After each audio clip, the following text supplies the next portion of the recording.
अनेन रांशमथ कर्कशतर्कतन्त्रे सिंहांशमेकमपि तद्विविधं समर्च्या तेन स्वयं तदभवत् गुरुराजयोगात् శ్రీమండలీకగురుమండనమాశ్రితోహం. ఉపనిషత్తులలో శ్వేతాశ్వతర ఉపనిషత్తు. ఇది శ్వేతాశ్వతర ముని, ఎలాగైతే కఠముని చెప్పింది అని కాటకం అని అన్నామో అలా. ఇది శుక్లయజుర్వేదానికి కృష్ణయజుర్వేదానికి సంబంధించినట్టుగా కనపడుతోంది. కొన్ని కృష్ణయజుర్వేదానికి, కొన్ని శుక్లయజుర్వేదానికి అట్లా విభాగాలు కూడా ఉన్నాయి. ఉదాహరణకు ఉందనుకోండి, శుక్లయజుర్వేదానికి సంబంధించింది, ఇది కృష్ణయజుర్వేదానికి సంబంధించింది. ఋగ్వేదానికి ఇది ఐతరేయోపనిషత్తు, సామవేదానికి చాందోగ్యం, అథర్వవేదానికి ముండకం, మాండూక్యం వగైరా. ఇట్లా ఆయా వేదాలలో ఉండేటటువంటి ఉపనిషత్తులు, వాట్లల్లో అధ్యాత్మ విద్యా విధానం. దానికి శంకర భగవత్పాదులు వారి వారి విధానంలో ఆ ఉపనిషద్ మంత్ర వ్యాఖ్యాన రూపంగా భాష్య రచన ఇవన్నీ కనపడుతున్నాయి. ఇక్కడ కూడా ఈ ఉపనిషత్తు బ్రహ్మవాదినో వదంతి కిం కారణం బ్రహ్మ కుతస్మజాత జీవామా కేన క్వచ సంప్రతిష్ఠా అధిష్ఠితా కేన సుఖేతరేషు వర్తామహే బ్రహ్మవిదో వ్యవస్థాం అంటూ ప్రారంభించిందండి. బ్రహ్మవేత్తల విచారణ. బ్రహ్మవాదినో వదంతి అని వేదాల్లో కర్మకాండలో కూడా అడుగడుగులో వస్తూ ఉంటుంది. అక్కడ వేదార్థ పరాహ అని అర్థం రాస్తారు. వేదాల్లో కర్మకాండకి సంబంధించిన అర్థజ్ఞానం ముందు ఆసక్తి కలిగి విచారణ చేస్తున్నారు అని దానికి అర్థం చెబుతారు. ఇక్కడ బ్రహ్మవాదినో వదంతి అన్నారు అంటే అధ్యాత్మపరమైనటువంటి అర్థాన్ని ఇక్కడ మనం చెబుతారు వీళ్ళు. ఎందుకంటే కిం కారణం బ్రహ్మ, అసలు బ్రహ్మ అది నిమిత్త కారణమా జగత్ సృష్టికి, లేక ఉపాదాన కారణం కూడానా? ప్రకృతిశ్చ ప్రతిజ్ఞా దృష్టాంతానుపరోధాత్ అనే బ్రహ్మసూత్రంలో మనం ప్రకృతిశ్చ నిమిత్త కారణం అనేటటువంటిది అందరూ తెలుసుకునే విషయం, అందరికీ తెలిసిన విషయం. ఒక గృహ నిర్మాణం వగైరా చేయవలసి వచ్చినప్పుడు నిమిత్తంగా ఒకడు ఉండి కట్టించటం, చేయటం అనేటటువంటి చేస్తూ ఉంటాడు. కాబట్టి అలాగే ఘటాది నిర్మాణ విషయంలో కులాలుడు ఏ రకంగా ఉంటాడు అలాగా. అది కాకుండా ప్రకృతి కూడా అదే అని చెప్పడం అనేది ఆశ్చర్యకరంగా మనం బ్రహ్మసూత్రాల్లో ఇంకా మిగతా విచారణ కూడా చేసి చూసాం. కాబట్టి అసలు ఎలా జీవులందరూ పుట్టినట్టు, వీళ్ళ ప్రతిష్ట ఏమిటి, ఎలా మనం కాలం గడుపుతాం, అసలు ఏం దీని గురించి వేదాలు ఏమంటున్నాయి అని ఒక విచారణ మొదలెట్టారు. అక్కడ వారు మాట్లాడుతూ ఉంటారు, కాలస్వభావో నీతిర్యదృచ్ఛా భూతాని యోనిః పురుష ఇది చించా సంయోగ ఏషాన్నత్వాత్మభావాత్ ఆత్మాప్యనీశ సుఖదుఃఖహేతో అన్నారండి. ఈ విషయంలో అందరూ తలోక రకంగా మాట్లాడారండి. ఇదివరకు కూడా జగత్ కారణాన్ని గురించి మాండూక్య కారికల్లో ఎవరు ఎటువంటి భావాలు చెప్పారో చాలా రకరకాల చిత్రమైనటువంటి భావాలు చెప్పారు. దాంట్లో ఆత్మస్వరూపం దేహం ప్రాణం అపీంద్రియాణ్యపచలాం బుద్ధించ శూన్యం విదుహంటూ శంకరాచార్యులు వారు కొన్ని నిరూపించారు. దాంట్లో ఇక్కడ బ్రహ్మ పదార్థ జగత్ కారణాన్ని గురించి మాట్లాడుతూ కాలం జగత్ కారణం దీంట్లోంచి వచ్చిందన్నారు కొంతమంది. స్వభావం అండి, అసలు ఈ ప్రపంచకం పుట్టడం లేదు, ఏం లేదు బావయ్య అన్నాడు. అదేమిటి అలాంటి మామూలే లేదు, స్వభావం అన్నాడు. అంటే అగ్నికి ఔష్ణ్యం స్వభావం, జలానికి శైత్యం స్వభావం. అవి ఎలాంటివో ఇది కూడా అంతే, అంతకంటే వేరే ఏం లేదన్నాడు. కానీ కొంతమంది అలా కాదు, నియతి అని కొంతమంది మాట్లాడారు. నియతి అంటే కర్మ సారాంశంగా, ఇంకా వివరణ దానికి ఇచ్చారనుకో, అది అవిషమ పుణ్యపాప లక్షణం కర్మ అని ఒక మాట అంటారు. సారాంశం మాట కర్మ అని. కొంతమంది కర్మ వల్లనే ఈ జగత్తంతా వచ్చింది అని అది కూడా ఒక రకంగా కనపడుతూనే ఉంది. మరో కొంతమంది ఏమన్నారంటే ఎదురుచ్ఛ అన్నారు. ఎదురుచ్ఛ అంటే హఠాత్తు పైనుంచి ఊడిపడింది అన్నారు ఎవరు. ఆకస్మికీ ప్రాప్తి, అకస్మాత్ అనమాట, ఏమిటో తెలియదు. కొంతమంది అన్నారు భూతాని, కొంతమంది పంచభూతాలే సృష్టికి కారణం అని వాళ్ళు అన్నారు. కొంతమంది అన్నారు యోని అంటే ప్రకృతి, మయా ప్రకృతి సచరాచరము మాయాంతు ప్రకృతి విద్యా మాయనంతు మహేశ్వరు ఉంటారుగా, కాబట్టి అది అన్నారు కొంతమంది. కొంతమంది పురుషుడు అని కొంతమంది నిరూపణ చేశారు. కొంతమంది అన్నారు సంయోగ ఏషాం, వీటన్నిటినీ కలిపితే సంయోగం ఉందే సముదాయం, అది కారణమని కొంతమంది అన్నారు. కొంతమంది జీవుడు కూడా కారణం అని కొంతమంది అన్నారు. ఎవరికి తోచినటువంటి విషయాలు వాళ్ళతో మాట్లాడారండి. అన్నిటినీ కలిపితే వాళ్ళు కుదురుతుంది అని అంటారు. ఇవన్నీ ఎలా కలుస్తాయండి అసలు అంటే కార్యేశ్వరాదృష్టాదీనం కార్యమాత్రం కారణత్వాదు సాధారణ కారణత్వాదు అని ఒక మాట చెబుతుంటారు వైయాయికులు. కాలం ఉండాలి, ఈశ్వరుడు అదృష్టం, ప్రతిదానికి ఇన్ని. మనం ఎంత చేద్దాం అనుకున్నా కూడా అదృష్టం లేకపోతే పని జరగదు. కాలం రావాలండి. మీరు అనవసరంగా కంగారు పడుతున్నారు. ఆ టైం వచ్చినప్పుడు ఆ పని జరుగుతుందండి అంటూ ఉంటారు కొంతమంది. ఏదైనా పరమేశ్వరానుగ్రహం కూడా ఉండాలండి అని మరో కొంతమంది అంటూ ఉంటారు. ఇట్లాగా ఇవన్నీ కలిస్తే సృష్టి జరుగుతుంది అని కొంతమంది అంటే ఇవి సంభవించదయ్యా, వీటి సముదాయం జగత్ కారణం, అది దానివల్ల సృష్టి జరిగింది అని చెప్పడం సాధ్యం కాదన్నారు. పోనీ జీవుడు జగత్ కారణం అని ఆయన మీద పెడదామా అని అడిగాడు. ఎందుకంటే రెండో స్థానంలో ఉంటాడు ఈయన. మొదటి స్థానం బ్రహ్మ, ఈయన ఆయన తర్వాత వాడు మొత్తం మీద. అంటే సాక్షాత్ జీవులు అంటే నువ్వు నేను కాకపోవచ్చు, కానీ ఆది జీవుడు హిరణ్యగర్భుడు ఉన్నాడుగా, అట్లా అంటే అన్నారు ఆయన అనీశ, అసమర్థుడు అన్నారు ఆయన. ఎందుకంటే సుఖదుఃఖహేతో, ఆయనకి సుఖదుఖాలు ఉంటూ ఉంటాయి. క్లేశీర అపరామృష్ట పురుష విశేష ఈశ్వర అన్నారు పతంజలి యోగ సూత్రాల్లో. ఈశ్వరుడు గురించి మాట్లాడుతూ క్లేశకర్మ విపాకాశయర్ అపరామృష్ట, క్లేశం కర్మ ఇవన్నీ ఏమీ లేకుండా, వాటికి సంబంధం లేకుండా ఉండేటువంటి పురుష విశేషుడే ఈశ్వరుడు అని వాళ్ళు పతంజలుడు చెప్పారు. అట్లా ఈశ్వరుని గురించి మనం చెప్పాలి అంటే అలాంటి వాడు ఉండాలి. జీవుడా ఓసారి నిమిషానికి ఒకసారి ఏడుస్తుంటాడు, ఓసారి నవ్వుతుంటాడు. ఇలాంటి వాడు కారణం ఏంటండి? వీడి జగత్తును సృష్టించడం ఏంటండి? సరే అయితే మనం ఏం చేద్దాం ఇప్పుడు అన్నారు. ఏం చేసేదేం లేదు, తెలియట్లేదు,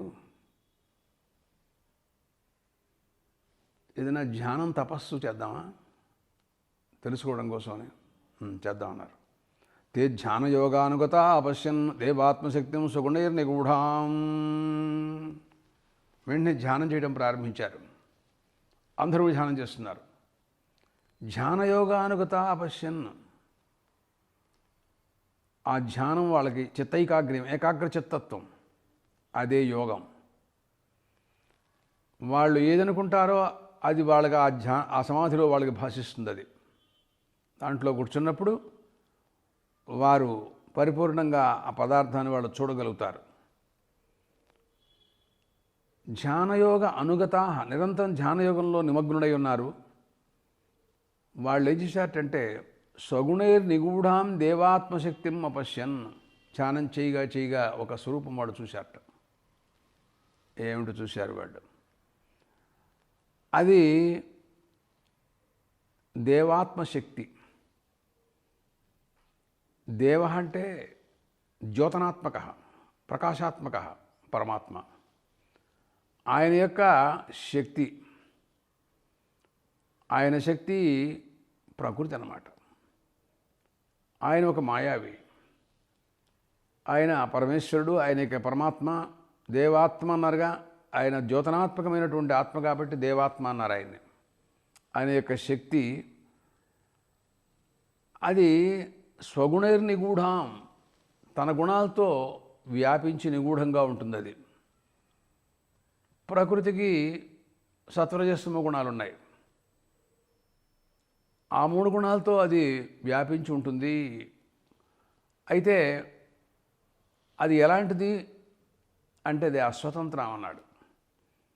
అదేమీ స్వతంత్రించి పరమాత్మని కాదని ఏమీ చేయలేదు. మాయాంతు ప్రకృతిం విద్యాత్ మాయినంతు మహేశ్వరం అనే ఉపనిషద్వాక్యం. ప్రకృతి మాయ, ఆయన మాయావి, ఆయన చేతిలో ఉంటుంది అదనమాట. ఆయన యొక్క శక్తి విశేషమే అదనమాట అర్థం. అని ఈ రకమైనటువంటి భావంతో కారణాన్ని నిఖిలాన్ని వీటన్నిటి కూడాను కాలాత్మయుక్తాన్ని అధితిష్టత్యేక అనంటూ వీటన్నిటిని కూడాను అధిష్టాతగా ఉండేటువంటి పరమాత్మ ఉంటాడయ్యా. ఆయనే దీనికి జగత్కారణం అని చెప్పడం కుదురుతుంది. కానీ మిగతా వాళ్ళెవరూ మనం కారణం అని చెప్పడానికి అవకాశాలు లేవు అని అన్నారు. తరువాత ఆ పరమాత్మని వాళ్ళు తెలుసుకోవాలి. కానీ ఈ ప్రకృతి మాయినంతు మహేశ్వరం అని ఒక మాట అన్నాడు. ఐతరేయోపనిషత్తు చెప్పిన ప్రకారంగా చూస్తే ఈ ప్రకృతి వశం వలన పరమాత్మ విచిత్రమైనటువంటి ప్రపంచకాన్ని చూపించారు. ఆశ్చర్యకరమైనటువంటి అత్యద్భుతమైనటువంటి విరాట్ స్వరూపం ప్రభృతి మొత్తం బ్రహ్మాండములని కూడాను చూపించారు. దానికి ఆ శక్తి సామర్థ్యాలు ఉన్నాయి. మయాధ్యక్షేణ ప్రకృతి సూయతే సచరాచరం అన్నాడు గీతలో. నేను అధ్యక్షునిగా ఉంటాను, నా ప్రకృతి ఈ చిత్రాలన్నిటి కూడా మీకు చూపిస్తూ ఉంటుండే, చూడండి అన్నాడు ఆయన. అది ప్రపంచకం. అయితే మనం దీంట్లో పడి కొట్టుకుపోతున్నాం. ఒక నదిలో పడి కొట్టుకుపోతున్న వాడికి ఏదైనా ఒక ఆధారం దొరికితే బయటకు వస్తాడు, లేకపోతే రాలేడు.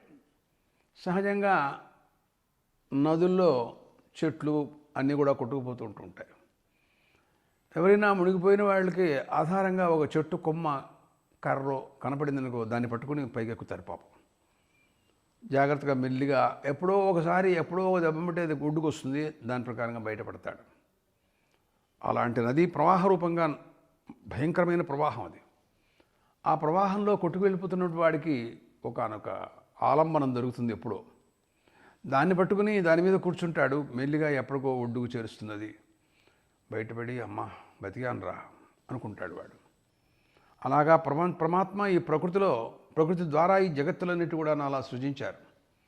దాన్ని నదీ రూపంగా వర్ణిస్తోంది శ్వేతాశ్వతరోపనిషత్తు. ఇక్కడ ఈ ప్రపంచగానంతటిని కూడాను అంటుంది.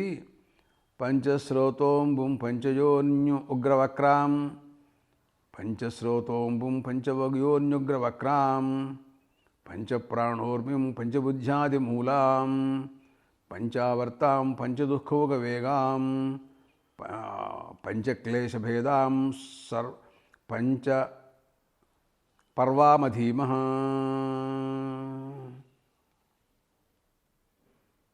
సర్వాజీవే సర్వసంస్థే బృహంతే అస్మిన్ హంసో భ్రామ్యతే బ్రహ్మచక్రే నారండి. ఇదో బ్రహ్మచక్రం అన్నాడు ఆయన. ఇది సుడిగుండంలాగా మధ్యలో నదిలో సుడిగుండం కూడా ఉంటుంది. అట్లా ఒకనొక బ్రహ్మచక్రం దీనికి పేరెట్టారు. ఎవరైతే దీంట్లో పడి ఉన్నారు, ఏమిటండి ఈ నదీ ప్రవాహం అని అడిగితే పంచశ్రోతోంబు, ఈ చక్ర రూపంతో ఉందన్నమాట. ఈ నది గిరగిరా తిరుగుతూ ఉంటుంది, మధ్యలో కొన్ని సుడిగుళ్ళు తిరుగుతూ ఉంటాయి కదా దాంట్లోనూ, అలాగనమాట. ఏమిటని అడిగాడు. జ్ఞానేంద్రియాలు అవన్నీ కూడాను ఉదక స్థానాలు, దాంట్లో నీళ్లు సమృద్ధిగా పొల్లిపోతోంది, అది పొంగిపోతోంది. జ్ఞానేంద్రియాలు 5 చక్షుశ్రోత జిహ్వాఘ్రాణాలు. ఆ పంచశ్రోతోంబు దాన్ని మనం అధీమః అధ్యయనం చేస్తున్నాం. అలాగా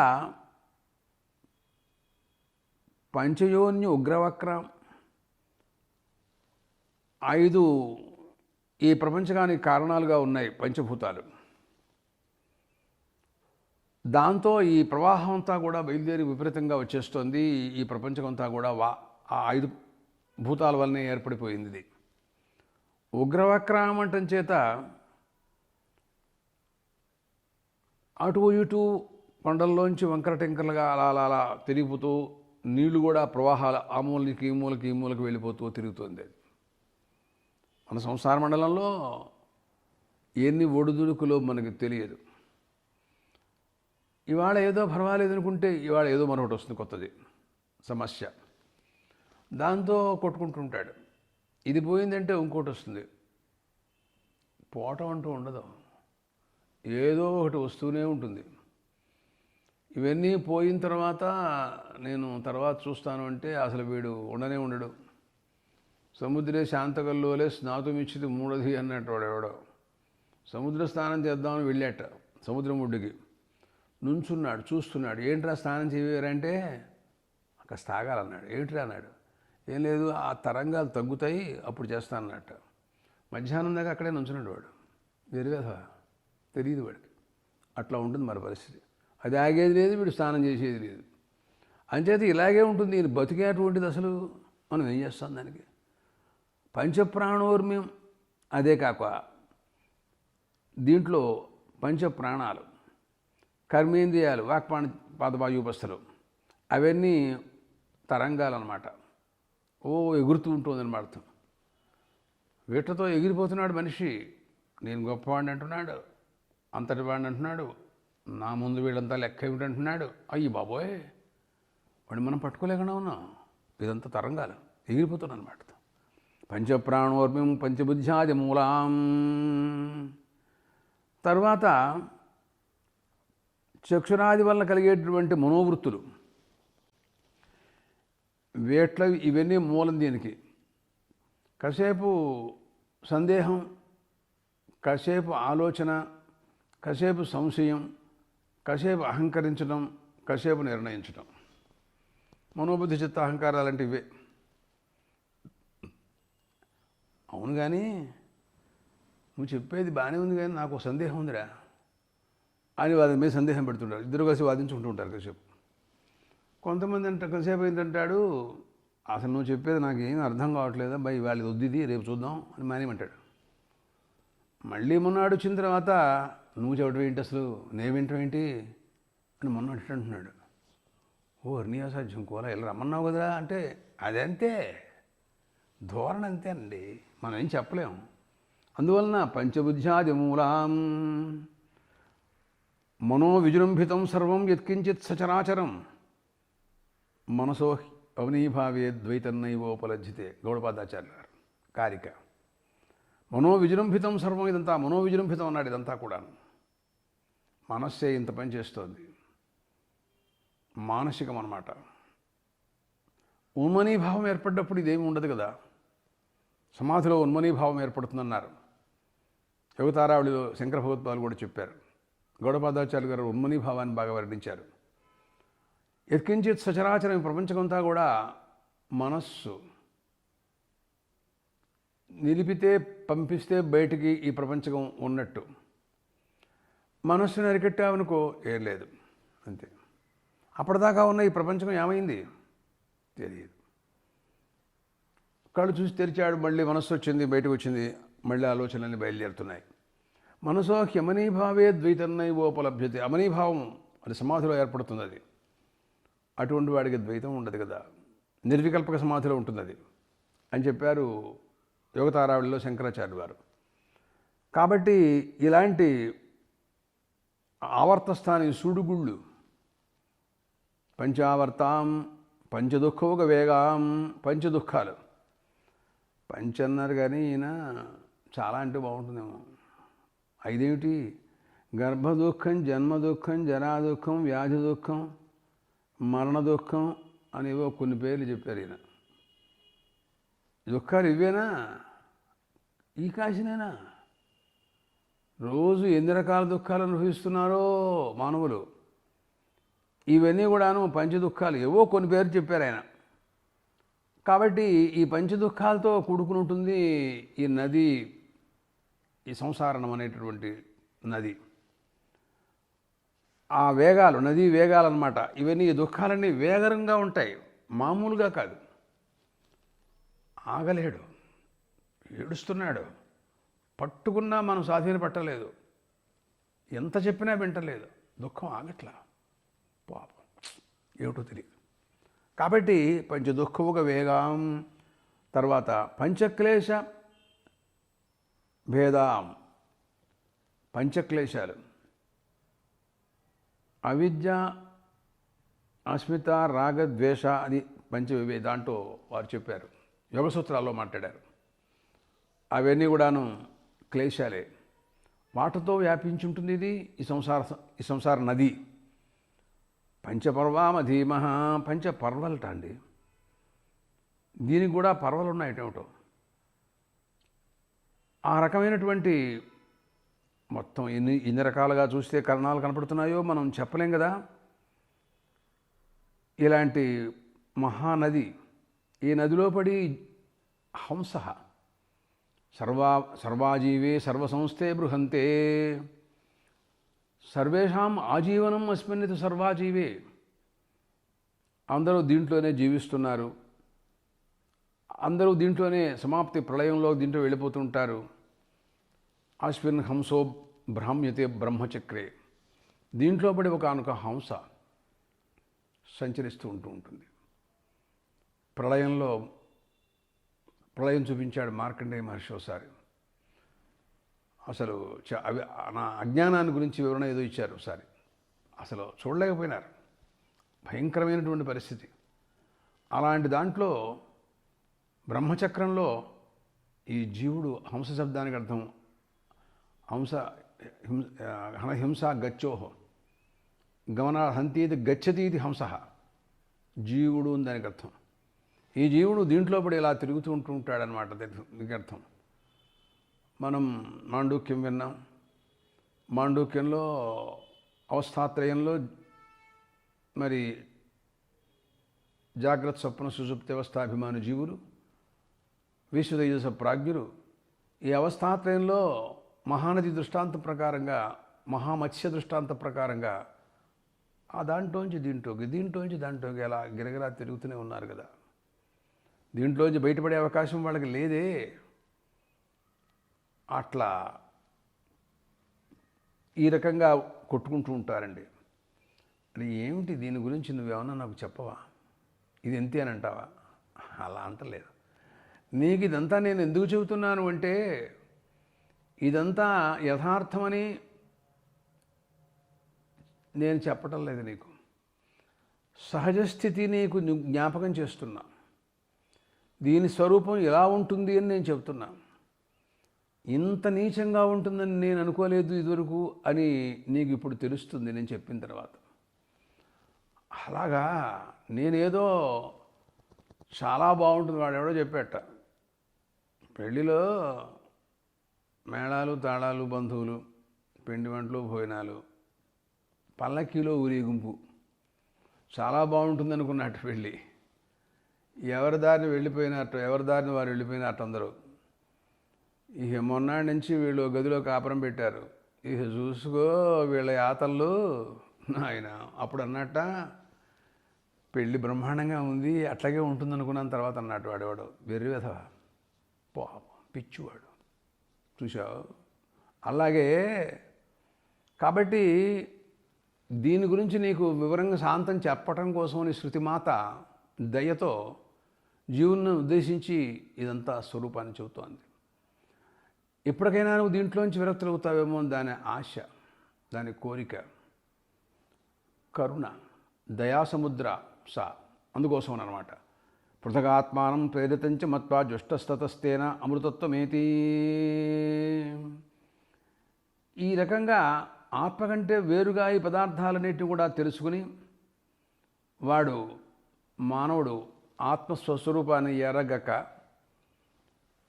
పరివర్తన చేస్తూ గిరగిరా తిరుగుతూ జీవేశ్వర భేదాన్ని, జీవుడు వేరు ఈశ్వరుడు వేరు, మరి అనే భావాలతో తెలుసుకుని ఇలాగా తిరుగుతున్నాడు వీడు.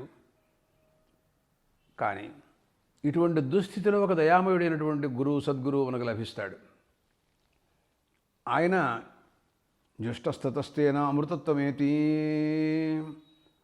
ఈశ్వరవచనే సేచనైన ఆ ఈశ్వర అనుగ్రహం, గురువు యొక్క కటాక్షం, ఉపనిషన్ మర్యాద, జ్ఞానామృతం వీటిని సేవించినటువంటి వాడు ఉంటాడే, వాడు అమృతత్వమేతి పూర్ణానంద పరబ్రహ్మరూపేణ ఆత్మానం అవగచ్చతి సముచ్యతే.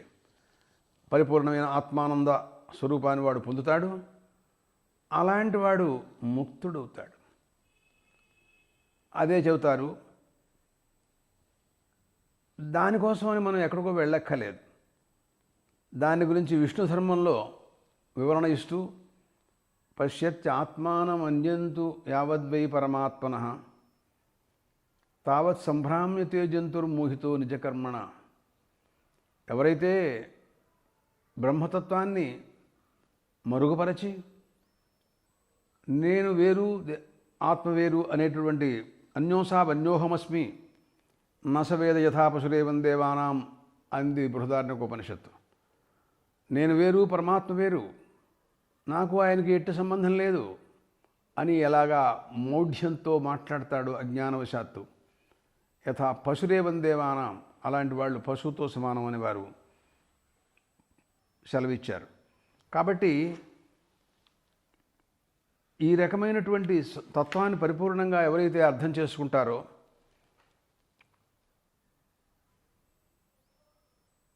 ఆత్మతత్వాన్ని పరిపూర్ణంగా అర్థం చేసుకున్నటువంటి వాళ్ళు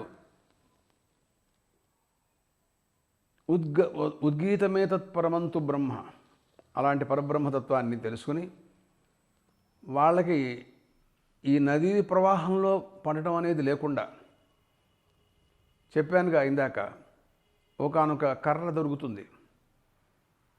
అదృష్టవశాత్తు ఈ లోపలే తిమింగలంలో తినేసిందంటే చేసేదే లేదు. యోగం ఉంటే ఆ సమయానికి ఎవడో ఒకడు చేయిస్తాడు ఆలంబనం. అట్లాంటి దొరికితే దాన్ని పట్టుకుని దాని మీద కూర్చుంటాడు. దిక్కుముక్కు లేకుండా మహాప్రవాహం భయంకరంగా ఉంది, ఎక్కడ మునిగిపోతాడో తెలియదు, ఒడ్డుకు చేరుస్తుంది. అలాంటి దాంట్లోంచి బయటపడతాడు. యోగం తెలియలే. కాబట్టి అటువంటి అనుగ్రహాన్ని ఇవ్వటం కోసమని, ఆ తత్వాన్ని మనకి ప్రబోధ చేయటం కోసమని శ్వేతాశ్వత ముని తన ఉపనిషత్తులో అధ్యాత్మ విద్యను ప్రబోధ చేయటం కోసమని ఈ జీవులు అనేక వేల జన్మ సంవత్సరం నుండి కూడా మయానిద్రలో పడి కొట్టుకున్నటువంటి జీవులందరినీ ప్రబోధ చేసి లేపి, ఇట్లా ఎన్నాళ్ళు ఇలా పడుకుంటారు, లేవండి అని తన ప్రబోధ చేత వారిని ఉద్ధరించడం కోసమని దయామయుడైనటువంటి మహర్షి ఈ ఉపనిషత్తులో ఈ అధ్యాత్మ విద్యనంతటినీ కూడా బోధిస్తున్నారు.